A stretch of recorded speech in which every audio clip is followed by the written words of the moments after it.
قوم عاد کا ذکر ہے اور ان کی طرف دعوت توحید دینے کے لیے اللہ تعالیٰ نے حضرت ہود علیہ السلام کو بھیجا۔ ہود علیہ السلام نے قوم سے کہا کہ میں تم سے کسی چیز کا اجر طلب نہیں کروں گا، میرا اجر میرے اللہ کے بارگاہ میں ہے، پاس تم اپنے رب سے بخشش مانگو، پھر اس کی بارگاہ میں توبہ کرو، اللہ تعالیٰ تم پر موسلا دار بارش برسائے گا اور تمہاری قوت میں اضافہ فرمائے گا۔ قوم عاد نے دعوت حق کو رد کیا اور ایمان نہ لائے، بلکہ ہود علیہ السلام پر طنز کیا۔ وہ کہنے لگے کہ ہمارے تو معبودوں نے، ہمارے بتوں نے معاذ اللہ آپ کو پاگل بنا دیا ہے، آپ کو مجنون بنا دیا ہے۔ الٹا حضرت ہود کو کہنے لگے اس لیے آپ ایسی باتیں کرتے۔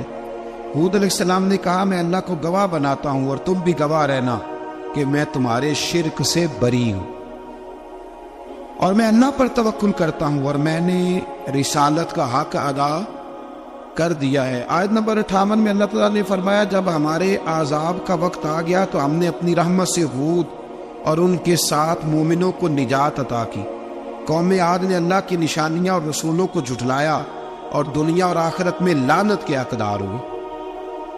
آیت نمبر 61 میں پھر سے حضرت صالح علیہ السلام اور ان کی قوم سمود کے حالات کو بیان کیا گیا۔ حضرت صالح نے کہا ہے میری قوم اللہ وحدہ لا شریک کی عبادت کرو، اس سے بخشش طلب کرو، اس کی بارگاہ میں توبہ کرو، اس نے تمہیں زمین سے پیدا کیا ہے، اس پر آباد کیا ہے۔ جواب دیا صالح ہمارے آباء و اجداد کے معبودوں کی عبادت کو روکنے سے پہلے ہمیں آپ سے بڑی امیدیں تھیں اور اب آپ ہمیں روکنے لگے ہیں باپ دادا کے دین سے، لیکن اب ہمیں آپ کی دعوت کے بارے میں شکوک ہیں۔ صالح علیہ السلام نے اپنی قوم سے کہا کہ یہ اللہ کی اونٹنی ہے اور یہ تمہارے لیے نشانی ہے، اسے چرنے کے لیے آزاد چھوڑ دو اور اسے تکلیف نہ دینا، اللہ اکبر، ورنہ تمہیں عذاب پہنچے گا۔ انہوں نے اونٹنی کی کونچیں کاٹ ڈالی۔ صالح علیہ السلام نے کہا تم صرف 3 دن اپنے گھروں میں مزے اٹھا لو، 3 دن، پھر اللہ کا یقینی عذاب آئے گا۔ پھر ایک چنگاڑ نے ان کو آ دبوچا، وہ اپنے گھروں میں گھٹنوں کے بل اوندے پڑے رہ گئے۔ صرف صالح علیہ السلام ان کے ساتھ اہل ایمان اس عذاب سے بچے۔ یہ 3 قوموں کا ذکر ہو گیا، نوح علیہ السلام کی قوم کا بھی، ہود علیہ السلام کی قوم کا بھی اور حضرت صالح نے۔ آگے اللہ تبارک و تعالیٰ نے آیت نمبر 69 میں اس بات کا بیان فرمایا کہ حضرت ابراہیم علیہ السلام کے پاس فرشتے بشری شکل میں آئے، انسانی شکل، انہوں نے اجنبی مہمانوں کے لیے بچڑے کا بھنا ہوا گوشت تیار کرایا۔ اب یقین کریں کچھ باتیں لوگ ایسی بیان کرتے ہیں کہ جن کو نہ سن کے بندے کا دل کرتا ہے کہ اس بندے کو بتائیں کہ یار یہاں تو دین سارا پڑھ۔ ایک صاحب مجھے کہنے لگے جی میں ایک پیر صاحب کے پاس گیا تھا تو بڑی مرغن غذائیں تھیں، انہوں نے میری بڑی خدمت کی پر مجھے نہیں اچھا لگا، پیروں کو چاہیے سادی روٹی رکھیں۔ میں کہتا ہوں پیراں واسطے لسٹ بنا ہاں انہوں نے کس طرح نہ ہونا چاہیے۔ یہ بہت بڑی مصیبت ہے، اگر آپ سادہ کھانا کھلا دیں تب بھی اعتراض ہے، اچھا کھلا دیں کہتے رولا ہے کوئی پیر چوکھے مالدار، دونوں طرف سے مسئلہ۔ تو کہنے لگا جی نہیں پیروں کا کیا کام ہے، وہ کڑائیاں اور وہ سارے۔ تو پھر میں نے انہیں کہا کہ آپ اس طرح کریں، گھر جا کے نا تو 12ویں سپارے کی تلاوت کریں۔ حضرت ابراہیم نے اپنے مہمانوں کے لیے بھونا ہوا کھانا تیار فرمایا تھا، تو آپ کیا کہیں گے کہ حضرت ابراہیم درویش نہیں تھے؟ عجیب بات ہے بھائی، آپ ہر بات میں اڑ جاتے ہیں۔ دین ہم نے وہ لینا ہے جو اللہ کا قرآن ہمیں دیتا ہے اور رسول اللہ کی حدیث ہمیں دیتی ہے۔ جب انہوں نے دیکھا کہ مہمان کھانے کی طرف ہاتھ نہیں بڑھا رہے تو ان کو ڈر محسوس ہوا۔ حضرت ابراہیم کو فرشتوں نے کہا کہ ہمیں قوم لوط علیہ السلام کے عذاب کے لیے بھیجا گیا ہے۔ حضرت ابراہیم کی بیوی کھڑی تھی، اس پر وہ مسکرائی تو فرشتوں نے اللہ کی طرف سے انہیں حضرت اسحاق علیہ السلام اور اس کے بعد حضرت یعقوب علیہ السلام کی بشارت عطا۔ اسحاق علیہ السلام حضرت ابراہیم کے بیٹے ہیں اور یعقوب علیہ السلام پوتے ہیں، اور یعقوب علیہ السلام کے بیٹے یوسف علیہ السلام۔ ہاں اللہ اگر چاہے تو 7 نسلوں میں نبوت رکھ دیتا ہے اگر اس کی منشا۔ تو حضرت یعقوب کی بشارت دی، انہوں نے حیرت سے کہا کہ ہم دونوں میاں بیوی تو بوڑھے ہیں، اس عمر میں اولاد کیسے ہوگی؟ تو فرشتوں نے جواب دیا اے ابراہیم کے گھر والوں، تم پر اللہ کی رحمتیں اور برکتیں ہوں، اللہ کی قدرت پر تمہیں کیوں تعجب ہے؟ اللہ فرماتا ہے کہ بیٹے کی بشارت سن کر ابراہیم کا خوف دور ہو گیا اور پھر وہ قوم لوط کے بارے میں گفتگو کرنے لگے۔ ابراہیم بہت بردبار، اللہ سے آہوزاری کرنے والے اور اس کی طرف رجوع کرنے والے تھے۔ اللہ تعالیٰ نے حضرت ابراہیم علیہ السلام کو فرمایا، اے ابراہیم اس گزارش سے آپ گریزاں رہیں، اس کا یقینی فیصلہ ہو چکا ہے اور ان پر نہ ٹلنے والا عذاب نازل ہو کے رہے گا۔ وہ کیا گناہ کرتے تھے؟ لوط علیہ السلام کی قوم میں نے بتایا تھا، مرد مردوں سے بدفعلی کرتے۔ تو حضرت ابراہیم نے بھی عرض کی، بار بار گزارش بحث کی کہ اللہ مہربانی فرما ان کا عذاب۔ آپ دیکھیں نبیوں کے حوصلے کتنے بڑے ہیں، قومیں تنگ کرتی ہیں اور طرح طرح کی باتیں کرتی ہیں اور پیغمبر پھر بھی کہتے ہیں یا اللہ مہربانی فرما، اے اللہ ان سے عذاب۔ آیت نمبر 77 میں حضرت لوط علیہ السلام کی قوم کی بدعمالیوں اور لوط علیہ السلام کے اپنی قوم کو بدعمالیوں کے باعث فرشتوں کی آمد، قوم کے بدعمال لوگوں کے دوڑ کر آنے اور حضرت لوط کو ان کے سمجھانے اور ان کے انکار پر مضطرب ہونے کا ذکر ہے، جس پر فرشتوں نے حضرت لوط کو تسلی دی کہ آپ فکر نہ کریں، ہم آپ کے رب کے فرشتے ہیں، یہ آپ اور ہم تک نہیں پہنچ سکیں گے۔ آپ رات کے آخری حصے میں قوم کی طرف توجہ کیے بغیر ہجرت فرما لیں، اس لیے کہ صبح کے وقت ان پر عذاب آئے گا۔ جب اللہ کا عذاب آیا تو اس نے بستی کے اوپر کے حصے کو نیچے کر دیا اور قوم لوط کے اوپر اللہ کی طرف سے لگاتار نشان زدہ پتھر برسائے گئے، لگاتار پتھر آئے۔ آیت نمبر 84 میں اللہ تعالیٰ نے حضرت شعیب علیہ السلام اور ان کی قوم کا ذکر فرمایا ہے اور ان کے جرائم کو بیان کیا گیا ہے۔ وہ ناپ تول میں کمی کرتے تھے، دوسروں کو چیزیں کم تول کر دیتے تھے۔ اللہ تعالیٰ نے ان سے فرمایا کہ فساد فی الارض سے باز آؤ اور اپنے سے پہلے سرکش امتوں کا انجام دیکھ لو۔ جب حضرت شعیب کی نصیحتوں کا ان پر اثر نہ ہوا تو پھر اللہ تعالیٰ نے انہیں بھی عذاب سے ہلاک کر دیا۔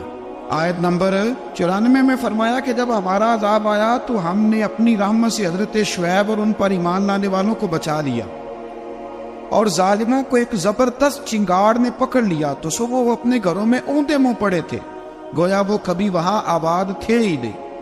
آیت نمبر 96 میں حضرت موسیٰ علیہ السلام کو عطا کیے جانے والے 9 معجزات کا ذکر ہے۔ پھر فرعون اور اس کے پیروکاروں کے باطل روش کے باعث ان کی ہلاکت کا بھی ذکر فرمایا اور دنیا اور آخرت میں انہیں ملعون یعنی لعنتی قرار دیا۔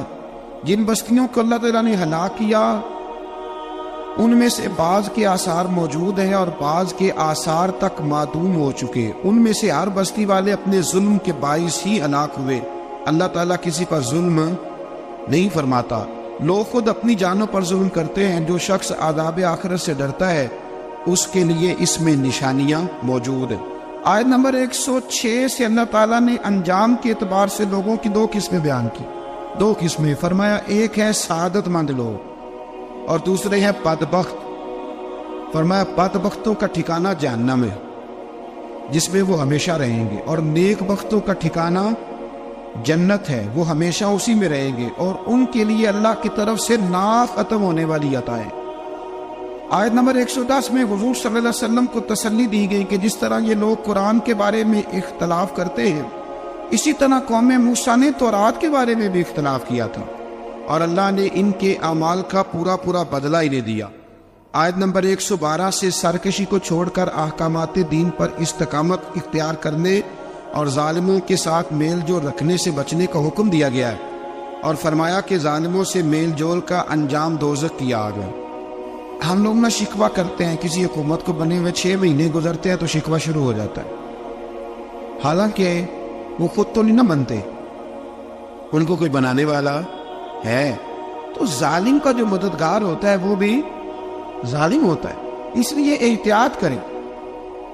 اور یہ صرف سیاستدانوں کی بات نہیں، دنیا کے ہر معاملے میں آپ غور کریں کہ آپ کسی ظالم کے مددگار تو نہیں۔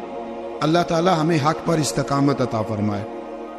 آیت نمبر 114 میں دن کے دونوں طرفوں میں اور ابتدائی رات کے کچھ حصے میں اللہ تعالیٰ نے نماز قائم کرنے کا حکم دیا ہے، رات کے کچھ حصے میں بھی نماز پڑھنی چاہیے، اور یہ بھی بتایا کہ بے شک نیکیاں گناہوں کو مٹا دیتی ہیں اور یہ نصیحت قبول کرنے والوں کے لیے نصیحت ہے۔ آیت نمبر 120 میں اللہ تعالیٰ نے فرمایا کہ ہم آپ صلی اللہ علیہ وسلم کو رسولوں کی تمام خبریں آپ کے دل کی تسکین اور تقویت کے لیے بیان کرتے، اور ان میں مومنوں کے لیے نصیحت اور عبرت ہے کہ ان ساری باتوں سے عبرت پکڑ لو، بچہ صرف وہی جو اللہ کے نبیوں کے طریقے پہ چلا اور نبیوں کے ساتھ رہا، باقی بچ سکے نہیں۔ اللہ تعالیٰ کی طرف سے توحید و رسالت اور وقوع قیامت کے دلائل بھی ہیں۔ آیت نمبر 123 میں فرمایا کہ آسمانوں اور زمینوں میں سب غیب اللہ ہی کے ساتھ مختص ہیں اور ہر کام اسی کی طرف لوٹایا جاتا ہے، آپ اسی کی عبادت کیجئے، اسی پر توکل کیجئے، اور آپ کا رب لوگوں کے اعمال سے غافل نہیں ہے۔ اسی پارے میں نا آگے سورۃ یوسف شروع ہو رہی ہے، اس کو اللہ تعالیٰ نے کہا ہے کہ یہ بڑا پیارا قصہ ہے، احسن القصص کا، قصوں میں سونا قصہ۔ تو یہ کچھ 12ویں پارے میں اور کچھ 13ویں پارے میں ہے۔ میں نے یہ ارادہ کیا کہ یہ ایک ہی دن پوری بیان کی ہوئی۔ ایک بزرگ کی بات لکھی جو تابعی ہے، وہ فرماتے ہیں کہ ان بزرگوں کا طریقہ یہ تھا کہ وہ لوگوں سے چھپ کے نا پہاڑ کے پیچھے عبادت کرتے تھے، اور پوزیشن ان کی یہ تھی کہ کسی سے ملتے نہیں تھے، بالخصوص فجر کی نماز سے لے کر عصر کی نماز تک بکریاں رکھی ہوئی تھیں، ان کو چراتے رہتے تھے فرات کے کنارے اور نفل پڑھتے رہتے تھے۔ اس وقت کو ملنے بھی نہیں آتا تھا۔ ایک شخص بڑی دور سے ان کی شہرت سن کے آیا، میں نے تو ملنا ہے۔ لوگوں نے کہا وہ اس وقت نہیں ملتے، ناراض ہوتے۔ اس نے کہا اللہ کا بندہ ہے نا، ناراض ہو بھی جائے گا تو لمبا ناراض رہے گا نہیں، اللہ والے جلدی راضی ہو جاتے۔ پہنچ گئے۔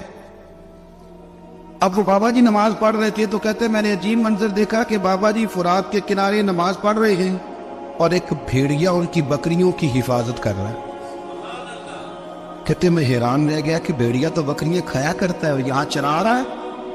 کہتے میں جب گیا تو بابا جی نوافل میں مشغول تھے، مجھے دیکھ کے کہنے لگا اس وقت کیوں آئے؟ میں نے کہا حضور اگر آ ہی گیا ہوں تو پھر مہربانی کرے قبول فرما لیں۔ میں بیٹھ گیا تو میں نے کہا حضور یہ بھیڑیا بکریاں چرا رہا ہے، بھیڑیا اور بکریاں کی صلح کب سے ہو گئی؟ تو فرماتے ہیں لمبی تقریر نہیں، ہلکا سا جملہ۔ فرمانے لگے جب سے بکریوں کے مالک نے رب سے صلح کر لی ہے نا، تب سے بھیڑیوں نے بھی بکریوں سے صلح کر لی ہے۔ بکریوں کے مالک نے رب سے صلح کر لی، گناہ چھوڑ دیے، اس کی فرما برداری میں آ گئے۔ اب پھر اسے بکریاں چلانے کی ضرورت نہیں رہی، بکریاں نہ اب بھیڑیا چراتا ہے۔ کہتے ہیں میرے اوپر کپ کپی طاری ہو گئی بزرگوں کی بات سن کے، اور مجھے پیاس لگی اور خواہش آئی کہ پتہ نہیں اب بابا جی کچھ کھلائیں پلائیں گے بھی کہ نہیں، بابا جی کچھ کھلائیں گے بھی کہ نہیں۔ کہتے میرے دل میں خیال تھا تو بزرگوں نے نا ایک لکڑی کا پیالہ، ان کے پاس وہ غار میں بیٹھے تھے تو ایک چھوٹا سا پتھر تھا، اس کی ڈھلان بنی ہوئی، بابا جی نے اس کے نیچے لکڑی کا پیالہ رکھا، وہ رکھا ہی تھا تو وہ دودھ سے بھر گیا۔ کہتے انہوں نے مجھے دیا تو ٹھنڈا اور میٹھا دودھ، میری طبیعت خوش ہو گئی۔ بابا جی نے دوبارہ وہی پیالہ اسی جگہ رکھا تو شہد سے بھر گیا۔ 1000 سال پہلے داتا صاحب لکھ رہے، کہتے مجھے دیا، میں نے فوراً کہا، میں نے کہا حضور یہ دودھ تو گائے بھینس دیتی ہے، پہاڑوں سے تو نہیں نکلا کرتا، اور شہد تو شہد کی مکھیاں دیتی ہیں، پتھروں سے تو نہیں نکلتا، یہ آپ کہاں سے نکال رہے ہیں؟ تو کہتے وہ قرآن مجید پڑھنے لگے۔ وَإِذِ اسْتَسْقَىٰ مُوسَىٰ لِقَوْمِهِ، جب موسیٰ کی قوم نے ان سے پانی مانگا، فرمانے لگے موسیٰ کی نافرمان قوم پانی مانگے، حضرت موسیٰ پتھر پہ ڈنڈا مارے تو اللہ وہاں سے 12 چشمے جاری کر دے۔ جو رب حضرت موسیٰ کی نافرمان قوم کے لیے پتھر اور پہاڑوں سے چشمے نکال دیتا ہے نا، وہ محمد عربی کے غلاموں کے لیے پتھر اور پہاڑوں سے دودھ اور شہد میں نکال دیا کرتا ہے۔ وہ بزرگ کہنے لگے بس بات یہ ہے کہ آج بھی ہو اگر ابراہیم کا ہی ماں پیدا تو آگ کر سکتی ہے اندازے گلستاں پیدا۔ کہنے لگا حضور پھر میرے لیے بھی دعا کریں۔ آپ فرمانے لگے پھر دعا نہ کرا تو مدینے والے کی غلامی شروع کر، تو نبی کریم کی غلامی شروع کر، تو رسول پاک کی غلامی شروع کر۔ ایک بات علم، پھر فرمایا اللہ رسول سے محبت، پھر فرمایا حضور کی غلامی۔ اس سے سارے مکاشفات کھلیں گے، اس سے سارے مشاہدات کھلیں گے، اسی سے کرامتیں ملیں گی، اسی سے مقبولیت ہوگی، اسی سے اللہ نبی کی بارگاہ میں درجہ ملے گا۔ پھر داتا صاحب آگے بڑھتے، داتا صاحب فرماتے صوفیاء کی ایک جماعت ہے جو کہتی ہے ہم نے تو کبھی اپنی زبان پر دکھ بیان ہی نہیں کیے، ہر شے اپنے رب رسول کے حوالے کرتی، ہر شے اللہ رسول کے اور داتا صاحب کہتے ہیں کچھ ایسے بھی ہیں جو دعا بھی نہیں مانگتے، لوگوں کے لیے مانگتے، اپنے لیے نہیں مانگتے. آپ دعا کیوں نہیں مانگتے؟ تو کہتے ہیں اللہ کو تو پتہ ہی ہے ہمیں کیا چاہیے، اسے تو پتہ ہی ہے. ایک بزرگ کی بات لکھی ہے داتا صاحب نے، میری جماعت میں نا مزاج ہے کرامتوں کا. مجھے وہ ساری باتیں بھی آتی ہیں کہ ایک بندہ کراچی سے آیا، داتا صاحب حاضری دی تو اس کی لاٹری نکل آئی. یہ بھی مجھے آتی ہے، لکھی پڑھی ہے میری کتابوں میں ہے. یہ بھی ایک بندہ، یہ ساری باتیں نا آتی ہیں کرامتوں میں، بڑی ساری چیزیں لوگ بیان کرتے ہیں کہ میں وہاں آیا اور میں نے حاضری دی تو موج لگ گئی. یہ ساری باتیں آتی ہیں. ہمارے پرانے بزرگ اور بھی کسے سنایا کرتے تھے، ساری ہمیں چیزوں کا پتہ. اور جو عنوان ہے نا وہ حضرت شیخ ابو نور کہتے ہیں کہ ایک بندہ داتا صاحب کے مزار پہ گھوم رہا تھا، داتا 10 روپے دے 10 روپے دے 10 روپے دے. تو ایک بندہ بڑی دیر سے اسے دیکھ رہا تھا. وہ کہنے لگا داتا نے تجھے کیا دے دیا؟ ادھر آ، میں دوسرے 10 دیے. بندہ بڑا حسین تھا، ہنس پڑا، کہنے لگا داتا تیرے بھی صدقے جاؤں. دن آنے لگا تو منکر سے ہی دلوا دیے، جو نہیں مانتا اسی سے دلوا دیے. وہ بڑا پریشان ہوا، میں اور چکر میں تھا، اس نے میرے اوپر ہی جڑ دی ہے بات. کہنے لگا داتا تیرے صدقے جاؤں. تو یہ ساری باتیں کتابوں میں موجود ہیں. لوگوں نے اپنے اپنے مشاہدات جو جس کے ساتھ پیش آئے اس کے بیان کیے ہیں. بہت ساری باتیں قابل بیان ہیں، پر جو عنوان ہے میں اس پہ رہنا چاہتا ہوں. داتا صاحب رحمۃ اللہ علیہ فرماتے ہیں ہماری تعلیمات کہ اپنے دکھ درد دنیا داروں سے بیان نہیں کرتے. سوال کا دروازہ لوگوں کے سامنے کھولنا اللہ والوں سے کہیں گے کبھی کہنا ہوگا تو دنیا داروں سے کہنا. کہتے ایک شیخ احمد نام کے بزرگ تھے، ساری زندگی کسی کو کام نہیں بتایا، ساری زندگی بڑی مشکلات آئیں پر کبھی اپنی ذات پر سوال کا دروازہ نہیں کھولا. ایک ایسی مشکل آئی کہ جو حل ہی نہیں ہوتی تھی. کسی نے ان پر کوئی الزام لگا دیا. ابو مسلم نام کا ایک بادشاہ تھا، اس کی حکومت تھی، اس نے پکڑ کے قید میں ڈال دیا. اب قید میں ہی جرم لگ گیا ہے، فرد جرم عائد ہو گئی ہے، جیل میں ہے. لوگ کہنے لگے حضرت جی اپنی صفائی میں کچھ کہیں، اور مانے لگے ساری زندگی بندوں سے کچھ نہیں کہا. اللہ رسول کو پتہ ہے میں بے گناہ ہوں، مجھے کہنے کی ضرورت نہیں. داتا غالب بخش علی حجویری نے لکھا ہے، داتا صاحب کہتے تو یقین کامل تو پیدا کر، تو ایمان تو پختہ کر. داتا صاحب کہتے ہیں وہ ابو مسلم جو بادشاہ تھا وہ نیک آدمی تھا، اسے رات کو خواب میں نبی کریم کی زیارت نصیب ہوئی اور حضور سید عالم صلی اللہ علیہ وسلم فرمانے لگے تو نے اللہ کا ایک نیک بندہ جیل میں ڈال دیا ہے، تو ڈر نہیں آتا، وہ تو بے گناہ ہے. بادشاہ آدھی رات کو خود اٹھا. داتا صاحب فرماتے ہیں کسی گارڈ کو نہیں بھیجا، پولیس والے کو نہیں بھیجا، جیلر سے نہیں، خود گیا، جا کے جیل کا دروازہ کھولا. دروازہ کھول کے اس درویش کو آزاد کیا. کہنے لگا بابا جاؤ، مجھے پتہ چل گیا آپ بے گناہ ہے. بابا جی سلام کر کے جانے لگے تو بادشاہ پھر آگے آیا، ہاتھ باندھے، ہاتھ چومے، کہنے لگا حضور آپ بڑے نیک ہیں، میرے لیے کوئی حکم ہو تو بتائیے گا، میرے لائق کو خدمت ہو تو بتائیے گا. تو شیخ احمد فرمانے لگے تجھے ابھی بھی سمجھ نہیں آئی، تجھے ابھی بھی نہیں سمجھ آ رہی. کہنے لگا حضور کیا؟ فرمانے لگا جو تہجد کے وقت تجھے اٹھا کے مجھے رہا کرنے بھیج سکتے ہیں وہ میری کوئی ضرورت باقی رہنے دیں گے؟ مجھے وہ ضرورت پڑے گی کسی اور پہ کہنے کی؟ جو تہجد کے وقت تجھے اٹھا کے بھیجتے ہیں کہ جا کھول جا کے دروازہ، وہ ضرورت رکھیں گے؟ میری ضرورت مجھے رہے گی کہ میں تجھے اور وہی کام آدمی میں تجھے سمجھ نہیں آئی؟ وہ داتا علی حجویری رحمت اللہ علیہ فرماتے ہیں اس میں ہماری طبیعت ہے، ہم نے بندوں سے دل لگا لیا، دل اللہ رسول سے لگاؤ. کسی بندے سے لگانا تو اس سے لگاؤ جو اللہ والا ہو. اختلاف شدت کا تھا. ابو سفیان آئے حضور کی بارگاہ میں، آئے کس لیے؟ مکے میں قحط پڑ گیا ہے، بارش نہیں ہوتی. ادھر سمامہ بن اسال یمامہ قبیلے کے سربراہ کلمہ پڑھ کے مسلمان ہو گئے. ساری گندم اس قبیلے سے آتی تھی. سمامہ کہنے لگا تم میرے مصطفیٰ کو نہیں بانٹتے، کوئی گندم نہیں باہر جاؤ. ایک بارش کوئی نہیں، دوسری گندم کوئی نہیں. ابو سفیان تڑپ کے در رسول پہ حاضر ہوئے. ابھی تھوڑے دن گزرے ہیں احد میں حضور کے دانت شہید کیے، ابھی تھوڑے دن گزرے حضور کو ستایا، ابھی تھوڑے دن گزرے حضرت امیر حمزہ کا کلیجہ نکال کے چبایا ہے، ابھی تھوڑے دن گزرے حضرت انس بن نضر کی گردن کاٹی، ابھی تھوڑے دن گزرے عبداللہ بن جحش کے ٹکڑے کیے، ابھی تھوڑے دن گزرے حضور کو ستایا ہے، تڑپایا ہے. پر حضرت علی شیر خدا فرماتے میں ماننے والا اس رسول کا ہوں، اس کے دانت شہید ہو گئے، عہد کے اندر ساری داڑھی لہو سے بھر گئی، فرماتے میں رو پڑا اور میں نے کہا محبوب آپ نہیں مجھ سے برداشت ہوتا، دعا کریں اللہ ان پہ عذاب نازل کرے۔ آئے ہاتھ آپ دعا کریں گے تو اللہ تبارک و تعالیٰ 2 پہاڑیوں میں پیس ڈالے گا۔ حضرت علی کہتے ہیں میں نے عرض کی تو حضور نے ہاتھ اٹھائے اور دعا کیا دی، اللہم اہد قومی فإنہم لا یعلمون، اے اللہ میری قوم کو ہدایت دے دے، یہ جانتے نہیں یہ کیا کر رہے ہیں۔ اللہ انہیں ہدایت دے۔ اخلاقی اصلاح کا معیار، تھوڑے دن پہلے حضور کے ساتھ یہ رویہ، ابو سفیان اب بے حال ہو گئے، بچے بھوک سے مرنے لگے، جانور پیاس سے مرنے لگے۔ ابو سفیان چھپتا چھپاتا کہنے لگا چارہ کوئی نہیں، مصطفیٰ کے پاس جانا ہی پڑے گا۔ ابو سفیان مدینے پہنچ گئے۔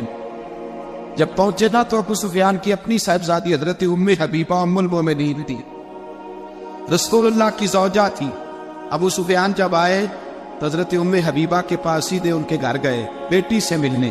حضور کا بستر بچھا ہوا، حضرت ام حبیبہ حضور کی زوجہ ام المومنین بستر بچھا، ابو سفیان بیٹھنے لگے، جناب ام حبیبہ کہنے لگی ابا جی ٹھہر جائے۔ وہ ٹھہرے تو بستر سمیٹ دیا، کہنے لگے بیٹی شاید تیرے گھر میں کوئی قیمتی بستر نہیں، غربت چھپانے کے لیے بستر سمیٹ رہی ہو۔ جناب ام حبیبہ کہنے لگی ابا تو مسلمان نہیں نہ ہوا، ابھی تیری سوچ کافروں جیسی ہے، تو یہاں آ کے کھڑا ہونا جہاں میں کھڑی ہوں، پھر تجھے رسول اللہ کی محبت کے رنگ کا پتہ چلے۔ تو ابھی کھڑا وہاں ہے جہاں تجھے کفر ہی کفر سنائی اور سجائی دیتا ہے۔ بستر اس لیے نہیں سمیٹا کہ معاذ اللہ کم قیمت تھا، میں نے اس لیے سمیٹا ہے کہ وہ نجس ہے، ناپاک ہے، ابھی کلمہ نہیں پڑھتا۔ اور یہ اس رسول کا بستر ہے کہ جو بستر میں موجود ہوتے ہیں تو جبرائیل امین قرآن لے کے تشریف لے آتے ہیں، تیرا وجود اس قابل نہیں کہ یہاں بٹھایا جائے۔ نبی محمد صلی اللہ علیہ وسلم کی بارگاہ تک ابو سفیان آئے۔ ابو سفیان کہتے مجھے امید نہیں تھی، ابھی سوچ نہیں نا بدلی، کہتے مجھے امید نہیں تھی، میرا خیال تھا وہ شکوے کریں گے، شکایتیں کریں گے، وہ کہیں گے تم نے بھی تو بڑا کچھ کیا ہے نا۔ ابو سفیان کہتے ہیں میں قربان جاؤں، میں نے یہ رنگ دیکھا تو مدینے کی فضا ویسے ہی بڑی ٹھنڈی تھی، لیکن مصطفیٰ کریم کے ساتھ جب میں نے بات کی تو میرے وجود پر گریہ طاری ہو، میرے اوپر کیفیت طاری ہو گئی، میں تڑپنے لگا۔ کہتے ہیں میں نے کہا محبوبہ میں آیا ہوں، آپ کا کلمہ پڑھتے ہی سمامہ نے گردب بند کر دی ہے، بارشیں رک گئی ہے، مکے کے لوگ بھوک اور پیاس سے مرنے لگے ہیں، محبوبہ بیٹیاں روتی ہیں، یا رسول اللہ مائیں ان کی چھاتیوں میں دودھ خشک ہو گیا ہے، بچے بلغتے ہیں۔ ابو سفیان کہتے ہیں میں دشمن تھا، سارے مکے کے لوگ دشمنی کرتے تھے، لیکن جب میں نے یہ لفظ کہے نا اچانک میری نظر اٹھی تو مصطفیٰ کریم کی تو آنکھیں آنسو برسا رہی۔ کہتے میری بات بھی مکمل نہ ہوئی، حضور نے پہلے رکا منگوایا، سمامہ کے نام فرمایا پہلے تو انہیں گتا اپنی مرضی سے دیتا تھا، اب تیرے نبی کا حکم ہے کہ پہلے سے بڑھ کر تو نے گلہ دینا ہے۔ اور پھر میرے مصطفیٰ نے ہاتھ اٹھائے۔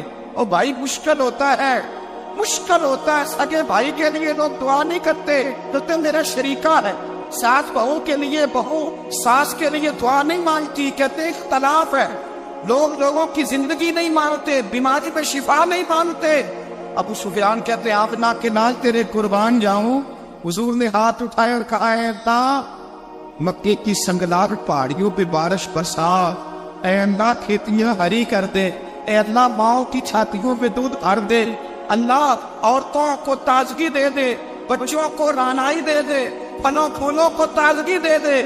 اب اس پیار کہتے پہلے حضور رو رہے تھے، اور جب نبی پاک کی دعا دیکھی تو میں نے رونا شروع کر دیا، میں نے رونا شروع کر دیا۔ کہتے واپس آیا تو وہ احساس کہ یار یہ میں کس شخص سے مل کے آیا ہوں، یہ کس قسم کے آدمی سے مل کے آیا ہوں، یہ کیسا رنگ گیا، یہ کس قسم کا انداز ہے کہ جس کو میں پتھر مارتا رہا وہ میرے لیے دعائیں لے کے بیٹھا ہوا ہے، اس کو ساری زندگی ستایا ہے، وہ میرے بچے کے لیے روتا ہے، میری بیٹی کے لیے اس کی آنکھ میں آنسو ہے، وہ ہمارے لیے تڑپ رہے ہیں۔ میرے بھائیوں، ابو سفیان کہتے ہیں پھر دوسرا جلوہ میں نے تب دیکھا جب حضور مکے آئے، اور میں تو آخر تک لڑنے آیا تھا تو حدیبیہ تک۔ کہتے جب رسول پاک مکے آئے اور حضور نے اعلان معافی کیا تو بنتا تو یہ تھا کہ مجھے سزا ملتی، لیکن میرے مصطفیٰ کریم نے فرمایا جو ابو سفیان کے گھر میں چلا جائے گا میں اسے معاف کر دوں گا۔